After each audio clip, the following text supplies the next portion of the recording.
Dahil nalalapit na nga ang Valentine's at kung naghahanap ka ng something na pwedeng iregalo tapos masarap, sobrang mura lang, social patignan at quality ang pagkakagawa kaya hindi ka mapapahiya. Ito ang Misonis Bake Shop na located lang sa may Loyola Street, Sampaloc, Manila. Actually guys, sobrang dami nga nilang pwedeng ipangpasalubong dito. Yung tipong ang sarap lahat tikman at ang kinagandahan nito, everyday laging bago yung mga gawa nila. Kaya sa mga interesado maging reseller nila, i-PM nyo lang sila sa Facebook page nila.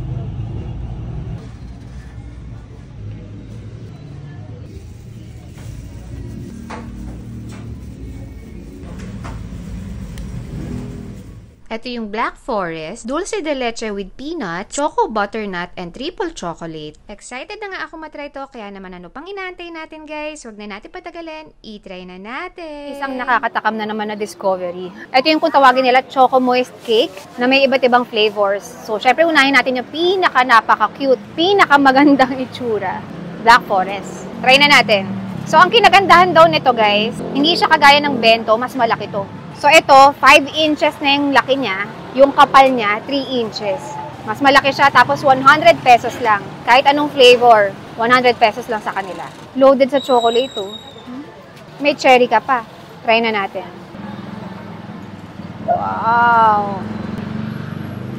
Tsaka yung binubudbud nila dito, guys, Oreo talaga.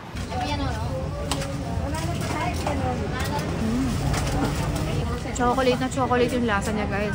At ang lambot ng pagka-chocolate niya. Moist nga yung loob. Tsaka yan guys, oh, makikita nyo, siksik. Walang hangin. Tikman naman natin itong pinaka-chocolate nila.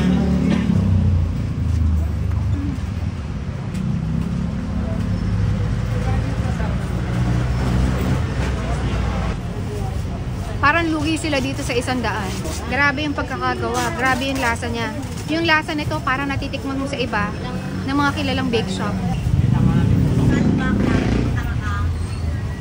Tignan nyo naman yung chocolate. Gaano kalambot. Yan o. Oh. Yan. Ito naman yung choco butternut na flavor nila. Oh, ang lambot din ha. Ang moist talaga guys. Tignan nyo oh. Ang moist. May chocolate on top pa.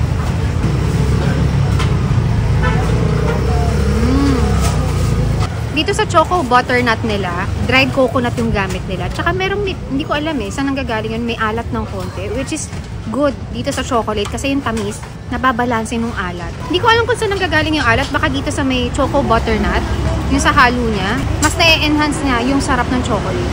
Hindi nakakauman. Tsaka mura lang, 100 pesos guys. Yung effort paano ginawa to. Tapos masarap pa. So, pag nag-crave kayo sa leche flan, wala problema sa kanila dito kasi everyday available to. Ito by request, especially dahil magba-Valentine's na kaya meron silang ginagawa.